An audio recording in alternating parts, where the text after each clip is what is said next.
Olá, meu nome é Daniel dos Apóstolos, lembrando que o meu apóstolo é apenas o meu sobrenome. Se alguém disser hoje em dia que é apóstolo de Deus, que é apóstolo da Bíblia, esse tal é mentiroso. Não existe mais apóstolos nos dias de hoje. Todavia, eu quero falar com vocês a respeito do... Eu falo sempre aqui no meu canal sobre a salvação por graça, somente pela fé, e essa fé não vem de nós, a qual é dom de Deus. Mas hoje, especialmente, eu quero falar sobre as pessoas estão falando sobre as Olimpíadas, que vem demonstrando que o anticristo vai se revelar já, que as pessoas têm que guardar, mesmo que a qualquer momento o anticristo vem. E, todavia, a gente tem que entender que a igreja não vai passar por nada disso. A igreja ela é arrebatada antes. E, primeiramente, antes de a gente começar a leitura, eu peço desculpa porque o tempo esfriou um pouquinho e minha boca começou a estar um pouquinho acompanhando a friagem. Tenho hemiplegia, né, devido a uma AVC, e tá um pouquinho já hoje difícil de estar falando. Mas eu tive que fazer um aquecimento para poder esticar a boca, mas o lado direito da boca ele fica repuxando para cima. Então eu tô aqui me concentrando para puxar a boca para baixo, para ela não subir. Mas, todavia, o que eu quero dizer, né, voltando ao nosso assunto, é que é muito importante entender que a igreja não passa pela grande tribulação, que a igreja não vai passar pelo princípio das dores. A gente consegue ver em 1 Tessalonicenses, no capítulo 4, que a igreja vai ser arrebatada. Ponto. Certo? Arrebatamento. Se encontrar com o Senhor nos ares, nas alturas, entre as nuvens. Ou seja, esse é o arrebatamento. E quanto à vinda de Cristo, é a vinda aqui na terra para a instituição do seu reino, para depois de 7 anos da igreja sendo arrebatada, ele irá vir para poder estabelecer o seu reino. Tudo bem?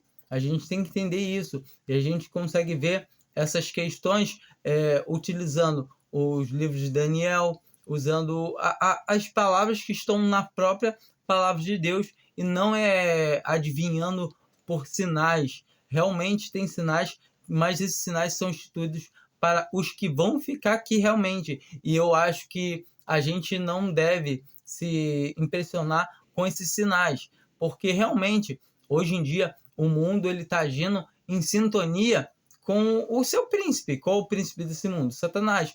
Ou seja, ele está sendo manipulado para poder estar conforme a vontade do príncipe desse século, que é Satanás. Ou seja, ele já vai estar preparado para, quando a mentira for contada, ele acreditar. Ou seja, por esses vários ensaios que ele tem preparado. A gente consegue ver nitidamente que, todavia, as Olimpíadas realmente têm proibido ser falado o nome de Jesus. As Olimpíadas têm proibido certas coisas. Outras vezes, na Copa do Mundo, a gente vê coisas também aberradoras e desfiles de escola de sambas. Mas, assim, isso tudo não vem ao caso. A igreja não tem que se preocupar com o mundo.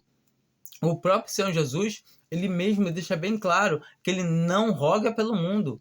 Ele roga pelos seus, que estão no mundo. A gente está no mundo, a gente não tem que tentar mudar o mundo, porque o mundo já é do maligno. O mundo é dele, deixa para ele. O Senhor, quando voltar aqui, depois do arrebatamento, para instituir seu reino, aí o Senhor resolve. Ele virá com a espada que saindo da sua boca, que destruirá com assopro, e irá desfazer o anticristo.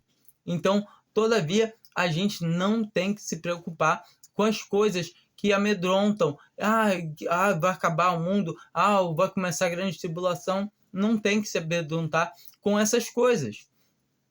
O que o cristão tem que se ocupar é com quem? Com o seu Senhor, com Cristo. Todo tempo, o cristão verdadeiro, ele deve estar como? Olhando para o seu Senhor, se atentando nas coisas do seu Senhor.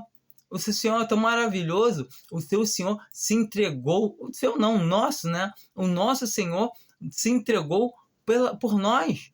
Ele nos deu a salvação, ele nos deu a vida eterna. Ou seja, ele se deu a nós. Porque o Senhor Jesus é a vida eterna. Eu estou falando assim porque muitas vezes eu conversando com as pessoas, e quando a gente explica que o Senhor Jesus, ele próprio, é a vida eterna, muita gente ficou assim meio... faz aquela caso de decepção. As pessoas acham que a vida eterna é uma vida que se tem, que nunca mais se acaba e pode se viver do jeito que quiser. Não! A vida eterna é Cristo. Ele se entregou por amor a nós, para que nós vivêssemos para Ele.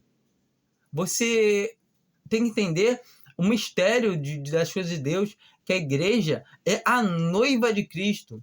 Você casaria com sua esposa se ela chegasse no altar e falasse 90% do meu amor é só seu? Mas os outros 10%? E do mesmo jeito, Cristo não quer 10%, porque 90%, 99% que seja. Ele quer o amor todo para Ele.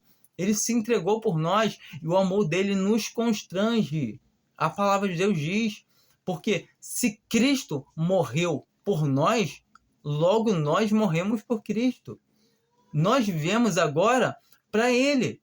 Um cristão verdadeiro, quando ele entende a palavra de Deus, ele entende que ele não vive mais para si mesmo. Se ele está vivo hoje em dia nessa terra, ele está vivo para Cristo, para dar um bom testemunho. Ele está nessa terra aqui para servir de testemunho, para convencer os incrédulos, para que possam vir a se converter.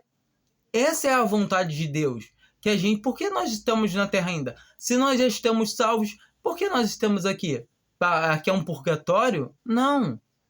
O Senhor quer que nós venhamos ser, um bom uso para Ele, venha ser um espelho que quanto mais limpo ele é, mais reflete a imagem de Cristo. E sendo que a gente não é salvo pelo bom testemunho, a gente não é salvo pela uma boa obra, a gente é salvo pela graça, por meio da fé. E isso não vem das obras, para que ninguém se glorie. Entendeu? A gente é salvo, mas agora devemos andar nas boas obras. E se alguém não anda nas boas obras, vai sofrer as correções, ao ponto de ser tirado prematuramente deste mundo. Para estar com quem? Com o Pai. Porque realmente crê, porque ele está fundado no alicerce, o qual é Cristo, o qual ninguém pode pôr outro alicerce. Se alguém falar que tem que ter obra também, está pondo outro alicerce. Uma coisa não existe colocar alicerce depois que a casa já começou a ser construída. Entende? A casa já está já nos finalmente, está na pintura, acabamento fino. Entende? Quando já está o pintor terminando, fazendo os recortes, a textura da parede está pronta, o porcelanato colocado. É assim que está a igreja. A igreja, hoje a gente não vê a igreja plenamente, porque a igreja está misturada com uma prostituta, com a grande meretriz. Ou seja, a prostituta, a meretriz, também cresce junto, que é o joio, que está no meio da igreja. E, todavia, nós conseguimos ver isso quando a gente vem em Tessalonicenses, né? A segunda Tessalonicense, a partir do versículo 2, né? A partir do versículo... Vamos aqui do versículo 7. Pois o mistério da iniquidade já opera. Somente há um que agora o detém, até que seja posto fora. Então, falta um ser posto fora, que detém o anticristo de se revelar, dele se mostrar, dele aparecer. Então, vamos ver aqui. E então será revelado esse iníquo, e a quem o Senhor Jesus matará com o assopro de sua boca e destruirá com a manifestação da sua vinda. Então aqui nós vemos a vinda de Jesus Cristo na terra. Aqui, que ele vai pisar, que aquela passagem que está em... eu acho que é Mateus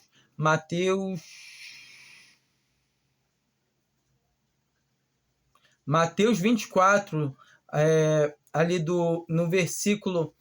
Começa no versículo 1 até o 51, que fala que aqueles que perseverarem até o fim serão salvos. Que tem que perseverar. Aqui, todo que perseverar até o fim será salvo. A gente consegue ver ali que está falando de salvação da carne, porque se aqueles dias não fossem abreviados, nenhuma carne se salvaria. Ali o Senhor Jesus, ele desce, ele pisa naquele monte. Ou seja, nós conseguimos ver a presença do Senhor Jesus, o qual essa palavra também concorda com Tessalonicenses. Voltando para a nossa leitura de 2 Tessalonicenses 2, no versículo 9. Esse iníquo, cuja vinda é segundo a eficácia de Satanás, com todo o poder e sinais e prodígio de mentiras. Ou seja, ele vai vir com todos os sinais, prodígio de mentira, e com todo o engano e da injustiça para os que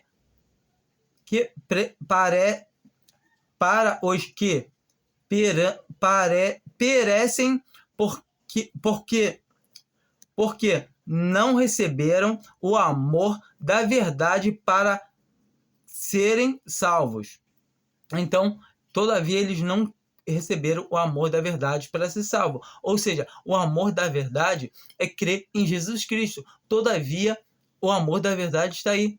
E muitos não querem crer. E muitos professam crer. Que são os cristãos professantes, que falam que são cristãos, vão para a igreja, mas todavia você chega para ele e pergunta: você tem a salvação da sua alma garantida? Ele: não, eu não tenho não, eu tenho que fazer, ou senão, eu tenho porque eu faço isso, porque eu faço aquilo. Eles creem que o que eles fazem e não a obra já consumada do Senhor Jesus na cruz do Calvário, que pagou as nossas dívidas, ele derramou o seu sangue para nos remir, para nos limpar. O seu sangue tira todos os nossos pecados.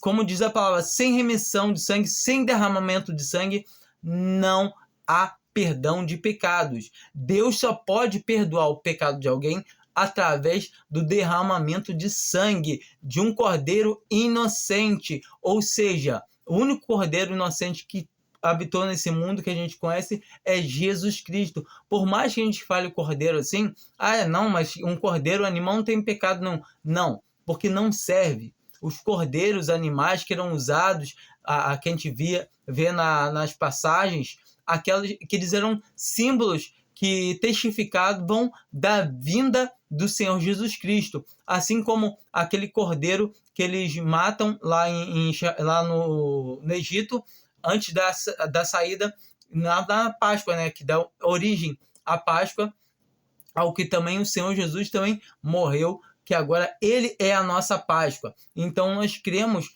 que Jesus Cristo pagou por todos os nossos pecados.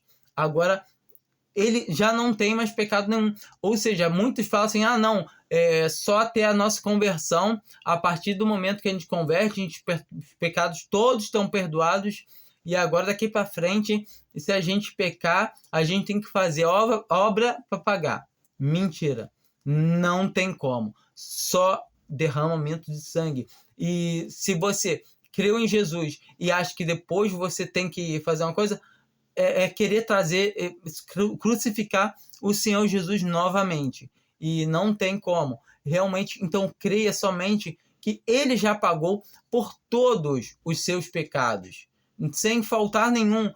Mas o que eu ainda vou cometer? Porque eu sou fraco. Realmente, nós somos fracos. Você só não. Todo cristão é fraco. Ele está preso a essa carne, essa matéria corruptível, aguardando absorção dela no arrebatamento, pela incorruptibilidade. Ou seja, aí estaremos perfeitos para sempre com Cristo. Vamos continuar no versículo 10. E com todo o engano da injustiça para os que perecem, porque não receberam o amor da salvação para se salvar. E por isso Deus lhes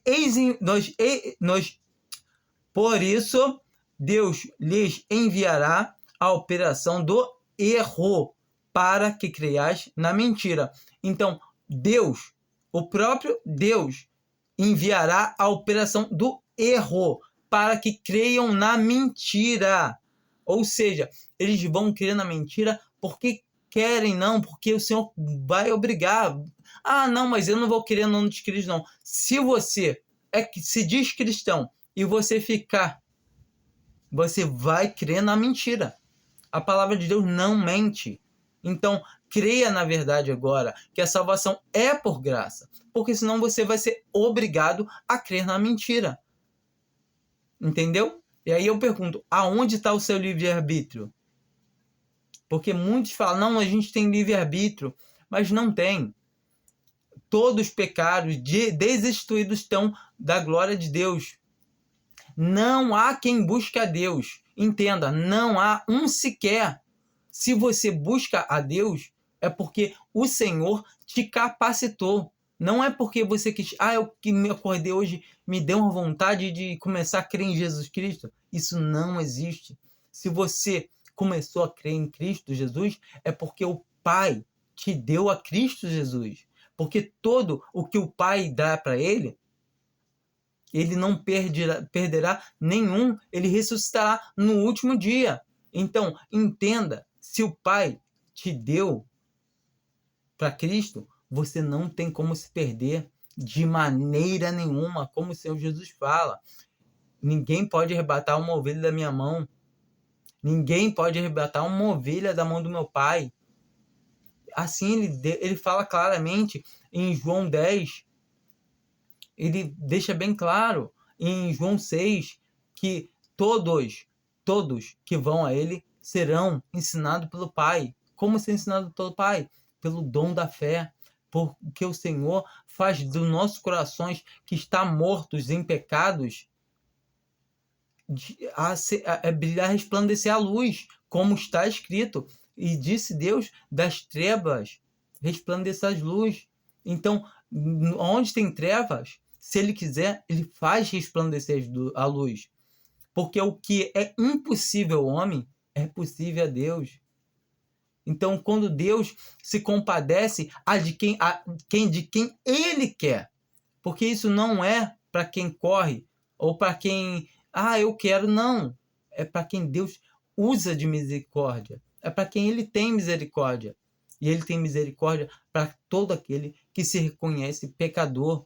Se reconhece que se não for Jesus Cristo crucificado no seu lugar, ele não tem como ter salvação. Quando você entende que Cristo morreu para te dar salvação, você vai parar de falar, opa, peraí, como é que eu posso estar falando que eu preciso fazer algo para me salvar? Cristo já morreu por mim, ele já me deu a salvação, agora eu devo viver para Cristo. Entende? Você agora deve viver porque o amor de Deus nos constrange. Entende? O constrangimento que traz, como assim? Ele morreu por mim? Ele sendo Deus, dono de tudo, ele morreu por mim? Eu pecador, não merecendo, nunca mereci, nunca vou merecer, mas ele morreu por mim. Então agora eu quero viver para ele. E essa é a mente de um cristão, de alguém que nasceu novamente, que tem um novo nascimento, nasceu do alto, nasceu da água, da palavra. Não, a água ali é batismo. Não é. O cristão deve sim ser batizado. Se um cristão crê em Cristo Jesus como seu Salvador e fala, não, eu sou salvo, não preciso me batizar, não. Ele está agindo em erro. Já começou a conversão dele errado. Ou se é que ele se converteu mesmo. Porque como pode alguém que nasceu de novo rejeitar a água para ser batizado? sendo que o Senhor Jesus, não tendo do que se arrepender, se batizou. Quem somos nós para não obedecer o chamado do Pai, que fala que qualquer um que professa o nome dele deve ser batizado? Como está Pedro, quando falava com os da família do centurião Cornélio, ali o Espírito Santo desceu neles e para testificar com os judeus que estavam ali presentes junto com Pedro, que o Espírito Santo, Deus tinha concedido a eles, eles falaram em línguas. Entenda que línguas estrangeiras. Ou seja, como a gente vê lá em Atos 2, que cada um falava na língua de cada um que morava em cada lugar. Um Egito, outro Panfilha, assim vai. E nós vemos, todavia, que quem tem o Espírito Santo de Deus, esse tal é dele, porque quem não tem, esse tal não é dele. Como está em Efésios, acho que é 5, tendo também crido, foste selado pelo Espírito Santo da promessa. Ou seja, quando nós cremos, nós somos selados com o Espírito Santo. Mas voltando lá para Atos 10, o apóstolo Pedro, ele está falando com os outros judeus, lá com os outros apóstolos. E ele fala o quê? Pode algum desses homens negar água para que seja batizado? Todavia, ele deixa bem claro que o homem, ele deve ser batizado. Ele está explicando para os outros apóstolos. Ele está perguntando aqueles homens, não. Ele está perguntando para os outros apóstolos se ele poderia negar água para batizar aqueles homens. Todavia, por quê? Porque os apóstolos não entendiam essas coisas, que o Senhor estava estabelecendo uma aliança tanto com os judeus como com os gentis, como o apóstolo Paulo vem esclarecendo isso na sua carta aos Romanos. Eu nem sei se a Romanos foi a primeira carta de Paulo, mas o Romanos aí é uma carta muito boa para quem ainda não entende essas coisas plenamente. É entender que os 2 primeiros capítulos, aliás, ele está falando sobre a condição do homem. Ele está falando primeiro do homem comum, depois do judeu, e no capítulo 3, ele está falando que não há diferença. Que tanto o judeu quanto o gentil, todos pecaram e destituídos estão da glória de Deus. Ou seja, sendo agora justificado gratuitamente pela fé no sangue de Jesus Cristo, como está em Romanos 3. E todavia, quando nós entendemos isso, nós entendemos o tamanho maravilha que é a obra de Deus. Eu estou me afastando muito do meu assunto. Vamos voltar aqui em 2 Tessalonicenses, a partir do versículo 11. E por isso Deus lhe enviará a operação do erro, para que creiais na mentira, para que sejam julgados todos os que não creram na verdade, antes tiveram prazer na injustiça. Então, todavia, que um homem acha que ele consegue ser justo pelas suas obras, automaticamente ele está pecando contra Deus, porque ele fala, não, eu consigo fazer isso sim. E Deus deixa bem claro que por obras ninguém é salvo. Todavia, nós temos que entender que muitos cristãos acham, não, realmente é por graça. É um evangelho maldito, que fala que é por graça todo o tempo, e automaticamente, quando você não percebe, ele fala, não, é por graça, mas quando entra esse mais na salvação, não é boa coisa. Se a salvação, qualquer mais que entrar nela, não é bom, não é de Deus. Como diz o apóstolo Paulo, é um evangelho anátema, é um evangelho maldito, amaldiçoado. Porquanto, se eu falo, não, eu sou salvo por graça, mas eu tenho que fazer aquilo. Mas eu posso perder fazendo aquilo. Ou seja, já entrou condições na salvação. Ou seja, já depende de mim. Se eu fizer isso, eu perco. Se eu fizer aquilo, eu ganho. Se eu fizer isso, eu perco. E se eu fizer aquilo, eu ganho de novo. Ou seja, já passo eu a ter condição de falar, não, se eu andar assim, aí eu tenho a salvação. E se eu andar assado, eu tenho. Não, velho, porque eu tô dando glória pra mim. Querendo ou não. Eu fui salvo. No último dia eu fui salvo. Aí, calma aí. Fui salvo por quê? Não, porque Cristo morreu por mim. Não, eu fui salvo porque Cristo morreu por mim, mas eu permaneci. Não é. Não é. Por obras ninguém é salvo. Se você incluir qualquer obra à tua salvação e falar que é graça, não é graça isso. Isso é como o apóstolo Paulo já relutava lá nos Gálatas, falando que é o evangelho maldito, anátema. Entende? Muitas das vezes é culpa do próprio cristão acreditar na mentira, porque muitas das vezes ele escuta a mentira e acredita e não tem coragem de abrir a própria Bíblia e pesquisar. Calma aí, tá falando que isso vê. E voltando novamente para o nosso que a gente estava falando, né? E todavia a gente vê que as pessoas vão acreditar na mentira, a cristandade professa, que vai se deixar para trás. A gente vê que aquele versículo, aquele capítulo, aliás, que a gente encontra de Mateus 24, ele se trata da vinda de Cristo também aqui nesse mundo. E todavia tem uma partezinha que eu separei aqui, que foi o que me, assim, já depois da minha conversão, né, eu comecei a estudar um pouco mais a Bíblia, a querer conhecer as coisas do meu Senhor. Se ele morreu por mim, eu quero conhecer mais ele, eu quero saber quem é ele, que eu acho que esse é o desejo normal do coração de um salvo, de querer ter comunhão com o seu Senhor, de querer andar lado a lado com ele.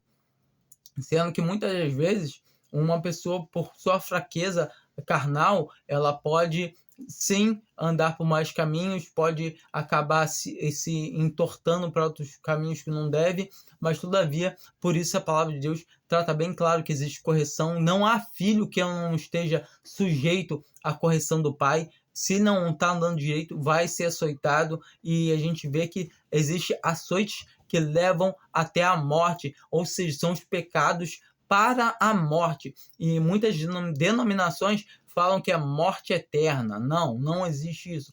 É morte da carne. Uma pessoa que está andando em pecado para a morte, está andando em pecado para a morte da carne. Mas de maneira nenhuma o Senhor vai perder porquanto é a palavra do Senhor. Então a gente entende também que os apóstatas, os que vão se desviar da fé, são aqueles só que conheceram a realidade, a verdade, viram, ouviram, mas nunca creram, assim como Judas, como aqueles judeus que comeram pães, que viram o Senhor fazer milagres e ao mesmo tempo não queriam que ele reinasse sobre eles. Do mesmo jeito é a cristandade professa de hoje em dia.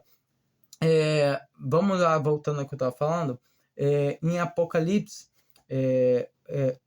1, o apóstolo João, né, ele vem e fala que o Senhor chama ele, né, ele é arrebatado, né, e fala com ele para ele escrever. Aqui, vou começar a ler aqui o versículo 10 e o 11.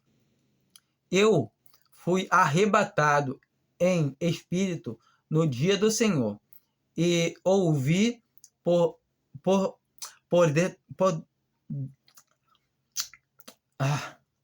e eu fui arrebatado em espírito no dia do Senhor, e ouvi por detrás de mim uma grande voz, como de trombeta, que dizia: o que vê, escolhe o que dizia, o que vês, escreve-o num livro, e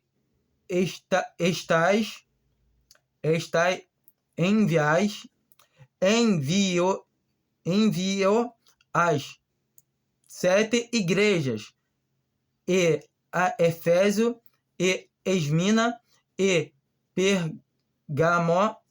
Pérgamo, a Tiatira, a Sardes, e a Filadélfia, e a Laodiceia.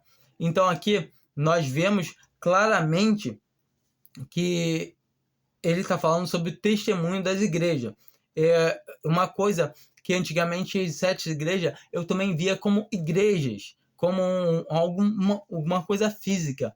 Mas quando a gente começa a entender que essa igreja que ele está falando aqui são períodos de tempo, coisas que aconteceram já eu creio que 6 já passaram, 6 períodos, que nós estamos em Laodiceia, que hoje em dia a gente pode ver que as igrejas são templos luxuosos, que ela se acha rica, que ela se acha, ou seja, a cristandade professa que está junto da igreja. E é o único que a gente encontra, desculpa aqui, minha boca está puxando, que é a única que nós vemos que ela tem um testemunho já individual, que toda ela é coletivo. E a única que o Senhor não acha nenhuma obra boa, não acha nada nela, no caso, é Laodiceia.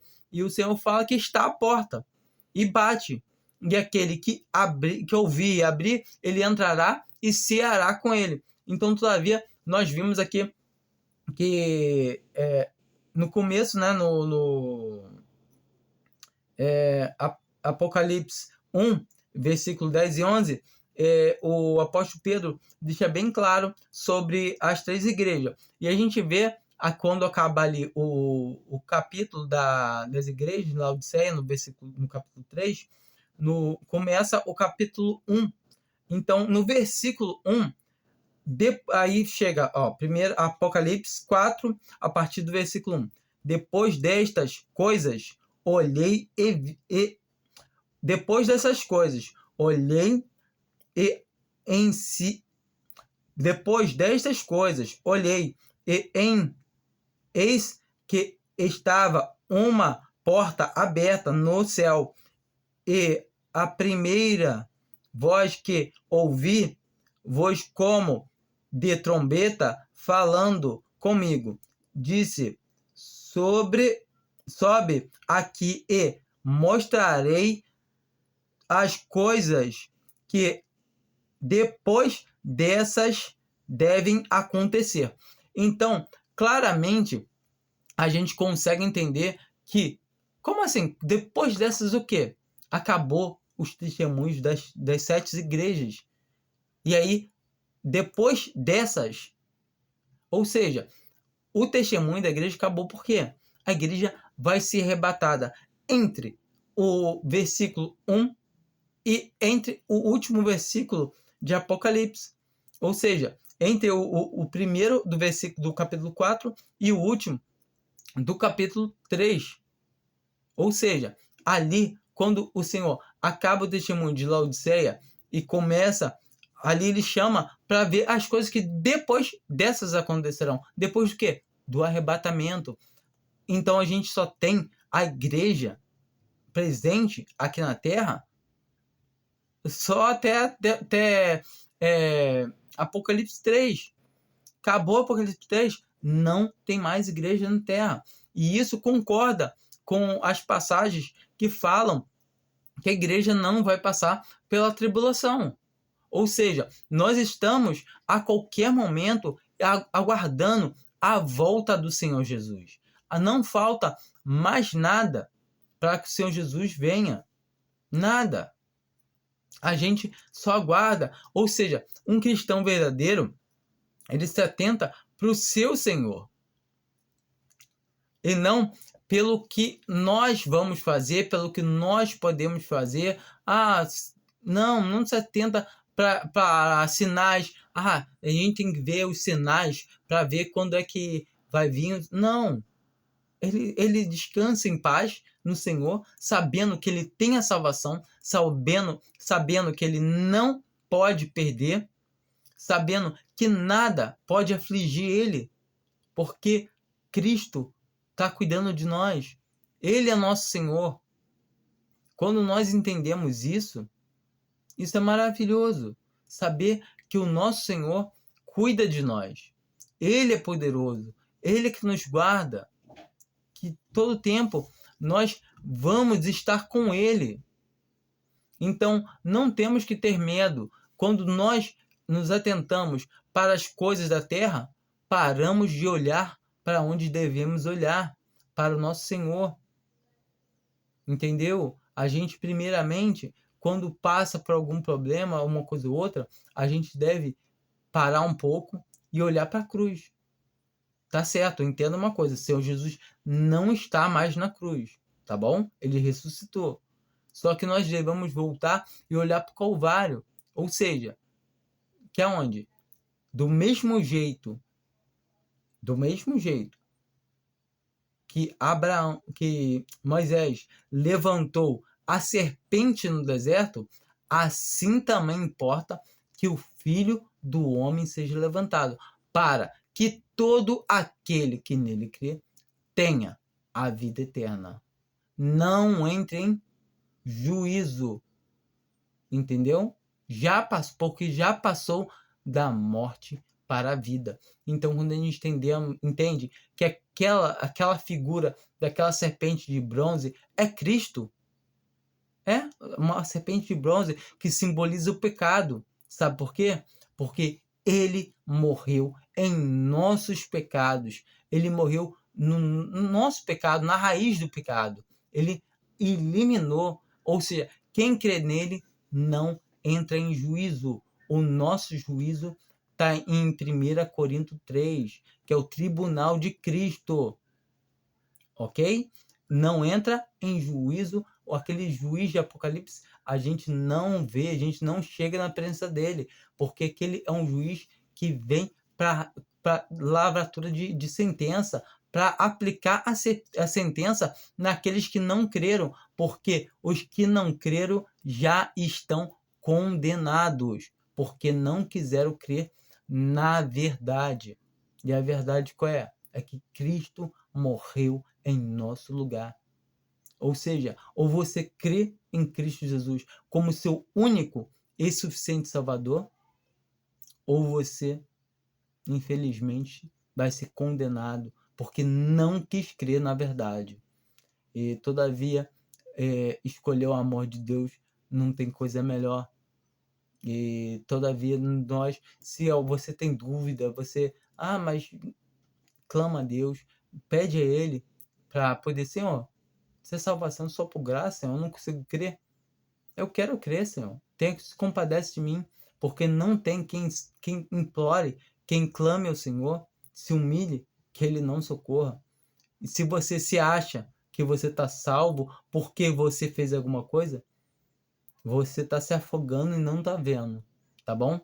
Então entenda, a salvação é por graça somente, favor imerecido, por meio da fé. E essa fé não vem de nós, é dom de Deus, tá bom? Fiquem com Deus, espero que tenha sido bastante útil esse vídeo. Ela ficou com bastante coisinha ruinzinha, não ficou muito boa, devido à minha plagia. Tá frio, tá chovendo aqui no Rio, né? Então tá meio assim, mas eu acho que dá para entender. Também tem a minha dificuldade com leitura também, que eu trabalho um pouquinho, sou um pouquinho lento, lesado com leitura, mas graças a Deus eu creio que deu para entender bastante e dá para quem quer entender. A palavra de Deus está aí, e entendam claramente uma coisa que é muito importante, que se a doutrina da glória ao homem não é de Deus, ela é do homem, mas se dá glória somente a Deus, ela é de Deus, como está em em João 7, no versículo 17 e 18. Leia a Bíblia, leia a palavra de Deus, entenda. Muitas das vezes a gente é enganado por falta de leitura da palavra. Quando a gente lê a palavra, a gente começa a conhecer da pessoa do Senhor Jesus, porque a fé vem pelo ouvir, e o ouvir vem pela palavra de Deus. Ou seja, a capacidade de ouvir vem pela palavra de Deus. Então nós devemos sim nos atentar bem, entender, e quando ler a palavra de Deus, entender o seguinte: para quem está falando? Para que situação? Quando? O que? Como? Tenta perguntar a própria palavra de Deus, para ela tenta entender a palavra de Deus pela palavra de Deus. A palavra de Deus não pode entrar em contradição. Então, se tiver algum versículo que pareça que você pode perder a salvação, entenda que tem uma coisa que você não está entendendo, mas a palavra não pode se contradizer, tá bom? Fique com Deus. Amém.